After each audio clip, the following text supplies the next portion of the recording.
During Super Bowl 23, which was the 49ers versus the Bengals, according to legend, right before the 49ers game-winning drive, quarterback Joe Montana pointed toward the sideline and said to tackle Harris Barden, "Hey, look over there. Isn't that John Candy?" Before I share all my thoughts on this documentary, I have my brother Dylan to thank for letting me know about this. I didn't get any notifications. I didn't even know this was in the works. It kind of just came out of nowhere. My brother Dylan knows I'm a huge John Candy fan, so of course I will want to see a documentary on one of my favorite comedians of all time. So just starting out with one thing, I liked how they approached making this. When it comes to making a documentary, it's very different than just having someone sit in front of a teleprompter and like things are scripted out. It's easier to pick out things. But when you make a documentary, it involves a little more finesse, it involves a little more attention to detail, good ear to hear, good sound bites, good things to say, things to cut out. I mean, it's really an art. They conducted a lot of interviews with a lot of different people. I was very impressed with how they just really picked out the best things. All of it, even if it was bad stuff, even if it was talking about John in a more negative context, it was still important because this was like an all-around picture of John Candy, of who John was and his influence and just the legacy that he left behind for everyone. I also, along with the editing, the pace is really great too. I always like when they switch between videos with pictures, then interweaving sound bites in between. Like, it really keeps you going, because I've seen a lot of documentaries and they could get real boring. It depends on what the topic is, honestly, but I've seen plenty of them that are just incredibly boring. They're just slow moving. There's not much intrigue. It's just, you gotta keep people's attention. This documentary, the pace was perfect. Honestly, it was just perfect. Like, there was no lulls, there was no where it slowed down, there was no points where I was bored or taken out by it. I was in from the very beginning all the way until the end. For the interviews, they got a lot of people, a great amount of people. Family, friends, people who work with John, directors and producers, like so many different people all got to share their feelings on working with John, who he was. I mean, we got a very deep dive into every aspect of John, and of course his shortcomings, the things he struggled with. There were a couple things about John I didn't know.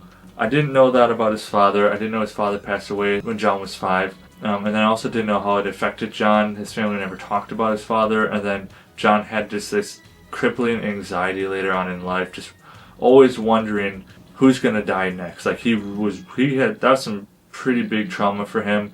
And then his brother Jim having a heart attack. Like, he felt like his family was a little bit cursed by all this. It seemed to me how it really affected him in the end, and just like the fame and all that. And of course, the big thing is his health, the way he, what he drank, what he ate, he smoked, and how people always just pointed out about how big of a guy he was. And I could tell that he hated being asked questions about his weight. Just seeing his sensitivity and just how vulnerable he was at certain points in his life.